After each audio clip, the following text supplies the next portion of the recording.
नमस्कार विद्यार्थी मित्रांनो, मी प्राध्यापक भोपाळे सर्जिकी सुपरफास्ट या युट्यूब चॅनलवरती आणि या ॲपवरती व ऑनलाईन प्लॅटफॉर्मवरती तुम्हा सर्वांचं स्वागत करतो. आज आपण सर्वांसाठी बुद्धिमत्तेचं एक प्रकरण घेऊन आलेलो आहोत. वैवारी किंवा अवय. बुद्धिमत्ता आणि गणित दोन्ही विषयात हे प्रकरण असतं, कारण आकडेमोड असते. तसे ते दोन्ही विषय एकमेकाशी संबंधितच आहेत. आणि हे उदाहरण किंवा या प्रकरणावरले उदाहरण हे शाब्दिक उदाहरण असतात. प्रत्येक वेळेस या प्रकरणावरले उदाहरण सोडवणं शक्य नाही. कधी कधी आपण पर्याय पद्धतीने जाऊ शकतो. त्यामुळे आपल्याला सोडवणे आणि पर्याय दोन्ही पद्धती या व्हिडिओत पाहायच्या आहेत. आपण 10 प्रश्न या व्हिडिओत पाहणार आहोत. त्यातला पहिला प्रश्न पहा. वडील व मुलगा यांच्या वयाचे गुणोत्तर 7 जसे 2 आहे. या दोन टिंबाला जसे किंवा आपण असं वाचतो 7:2 किंवा जसे. 5 वर्षापूर्वी त्यांच्या वयाचे गुणोत्तर 6:1 होते, तर त्यांचे आजचे वय किती? असा प्रश्न विचारला की अगोदर प्रश्नात ज्याचं नाव आहे त्याचं वय अगोदर असलं पाहिजे. अगोदर प्रश्नात कोणाचं नाव आहे? वडील, म्हणजे अगोदर त्याचं. मग एखाद्या वेळेस पर्याय चुकीचे असले, आता कितीही प्रश्न अवघड असला, एवढं तरी माहित असलं पाहिजे की त्या वडील आणि मुलाचं जर नातं असेल तर वडिलाचं वय त्याच्यापेक्षा जास्तच असणार. आणि एखाद्या वेळेस हाच पर्याय ऐकून दिला असता तरी आपण गोल करायला, मग आपण ते ह्याच्यापेक्षा खूप वेळी, ज्याला मुलाला जास्त मोठं करायला वडिलाला त्याच्यापेक्षा लहान करायला. त्याच्यामुळे आता इथं योगायोग आहेत सर्व पर्याय या बाजूचे मोठे, म्हणजे इकडची संख्या पहिल्यांदा पाहायचं मोठी कुठे आहे. पण अगोदर आपण गणितीय पद्धतीने सोडवू, नंतर पर्याय पद्धतीने सोडवू. त्यातली कोणती योग्य वाटते ती परीक्षेत आपण वापरायची. पहा, दोघांचेही आजचं वय माहित नाही. माहित नाही म्हणजे गणिताची एक संख्या तुम्हाला माहित आहे, ठरलेली x. ती y लिहिली तरी उत्तर येते, पण सर्वांनी ठरवलं x ते x. तर पहा, वडिलाचं वय माहित नाही, मुलाचं वय माहित नाही, मात्र गुणोत्तर आहे 7 जसे 2. मग वडील माहित नाही, गुणोत्तर किती आहे? 7, म्हणून 7x. मुलगा माहित नाही पण गुणोत्तर आहे 2, म्हणून 2x. पण हे वय कव्हाचं आहे? आजचं आहे. त्यांच्या वयाचे आजचे गुणोत्तर किंवा गुणोत्तर नुसतं दिलं म्हणजे ते आजचे आहे.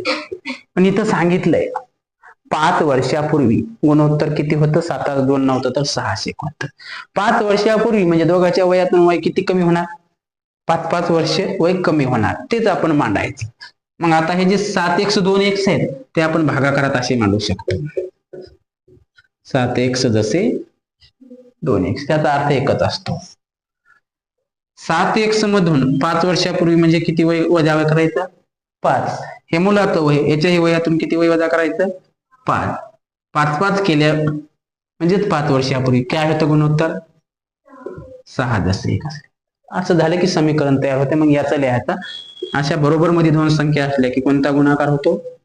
तिरपा गुणाकार. तिरपा गुणाकार केला की आपल्याला उत्तर भेटते. पहा, तिरपा गुणाकार मध्ये 1 आणि 7चा गुणाकार 7x वजा 1 आणि 5चा गुणाकार 5 बरोबरला बरोबर. साइन दोन्ही 12x वजा 6 पंच 30. आता पहा, 7x बरोबरच्या उजव्या बाजूला प्लस 12x आहे, ते बरोबरच्या डाव्या बाजूला आल्यावर काय होतात? -12x बरोबर वजा 30. बरोबरच्या डाव्या बाजूला -5 आहेत, उजव्या बाजूला गेले +5 अधिक 5. 7x मधून 12x गेले, मोठ्या संख्येचं चिन्ह द्यायचं. मोठी संख्या कोणती आहे? वजावाली आहे, म्हणून वजा 5x. 12तून 7, 7तून 12 जात नाही, 12तून 7. आता इथं मायनस आहे, इथं प्लस आहे. प्लस मायनस काय होते? प्लस मायनस मायनस होते आणि चिन्ह कोणतं राहते? मोठ्या संख्येचं राहते. 30 मधून 5 गेले 25. मोठी संख्येचं चिन्ह कोणतं आहे? मायनस, म्हणून मायनस. आता इकडे बी मायनस आहे, इकडे बी मायनस आहे. आता हे मायनस मायनस काय होते? कट्टे. मग x बरोबर 25 हे गुणाकारातले येणार भागाकारात, भागिले 5. x बरोबर 5. x ची किंमत 5 आली. मग इथं वडील किती x आहे? 7x आहे. 7 गुणिले 5 किती? 35. मुलगा 2 गुणिले 5 किती? 10. हे का पर्याय? पहिलाच पर्याय. 35 10 हे लॉंग मेथड. घ्या लिहून, लिहायचं असेल तर फोटो काढायचा असेल तर फोटो काढा, लिहूनच घ्या. फोटो काढून पुन्हा माणूस काहीच करना.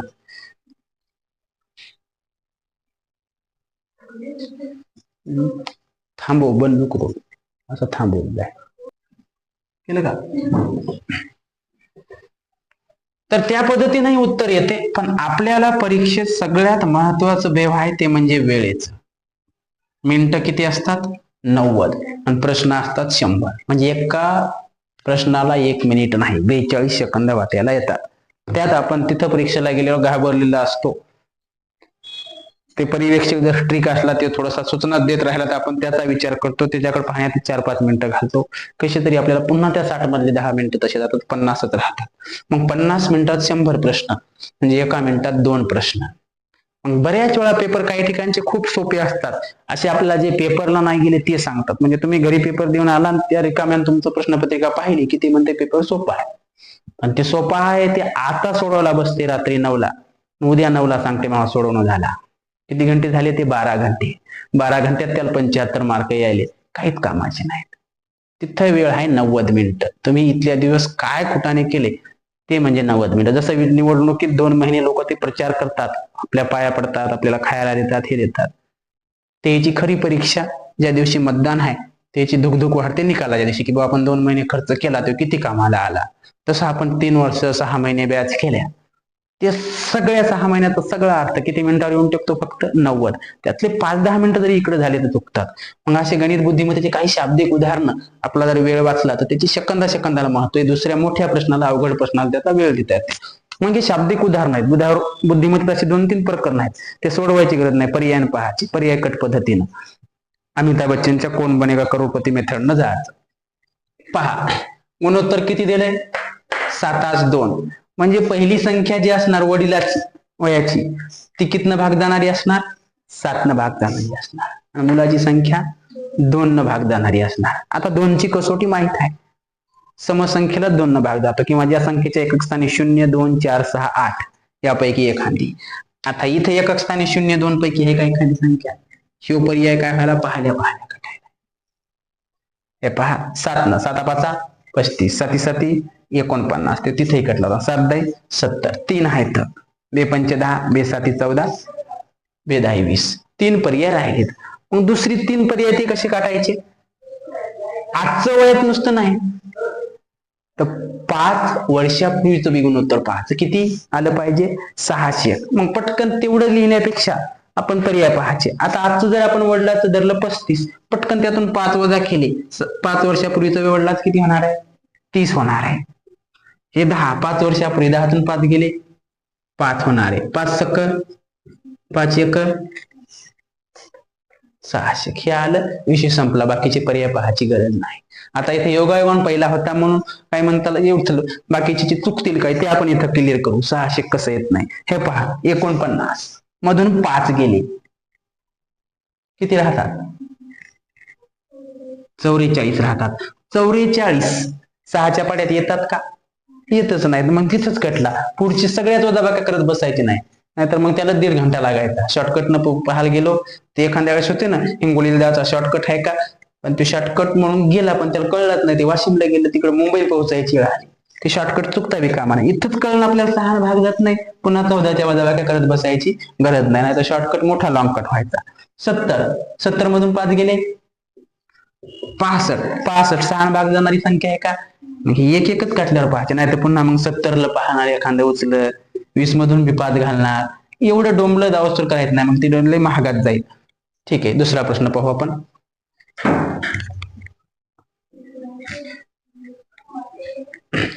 तर पहा पुढचा प्रश्न आहे, आई आणि मुलगी यांच्या वयाचे आजचे गुणोत्तर 3:1 आहे. 6 वर्षानंतर त्यांच्या वयाचे गुणोत्तर 7:3 होईल, तर त्यांचे आजचे वय किती? आता आपल्याला लॉंग पद्धतीनं जायचं नाही, कारण व्हिडिओ मध्ये लॉंग पद्धतीने नसते. शॉर्टकट साठी तुम्ही बघत असता. एक्स वाय ते मानायचं नाही. आपल्याला पर्याय कट पद्धतीनंच या व्हिडिओतले 10 प्रश्न पाहायचे, जे काय होतील आपल्या वेळेनुसार ते पहा. आजचं वयाचं गुणोत्तर किती आहे?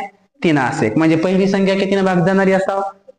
दुसरी 1 न तर सगळ्यात जातात, त्याच्याबद्दल काही दोष नाही. पण आता इकडं पहा, 29 तीनच्या पाड्यात आहे का? नाही. तीनची कसोटी काय आहे? संख्येतील अंकाच्या बेरजेला जर 3 भाग जात असेल तर ते तीनची पर्याय कटला. 30 तीनच्या पाड्यात आहे, 30 तीनच्या पाड्यात आहे, 36 तीनच्या पाड्यात आहे. पण गुणोत्तर काय आहे?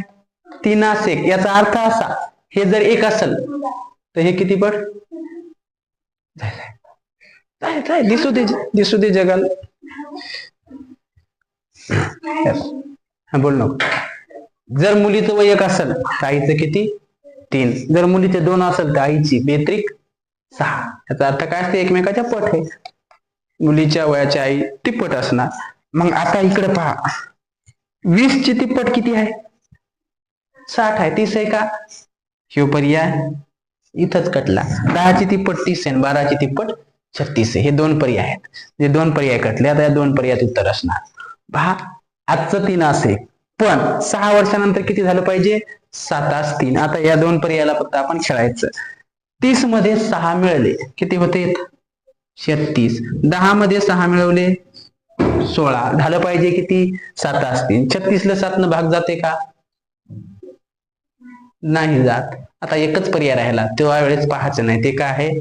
उत्तर आहे. इथं आपण पाहू, पण परीक्षेत जर असे 3 पर्याय कटले तर राहिलेल्या पर्यायाला टाइम घालायचा नाही. ते त्या काय असते? प्रश्नाचं उत्तर असते. इथं पहा, 36 मध्ये किती वर्षानंतर म्हणलं? 6. 36 मध्ये 6 मिळवले किती होतात? 42. 12 मध्ये 6 मिळवले किती होतात? 18.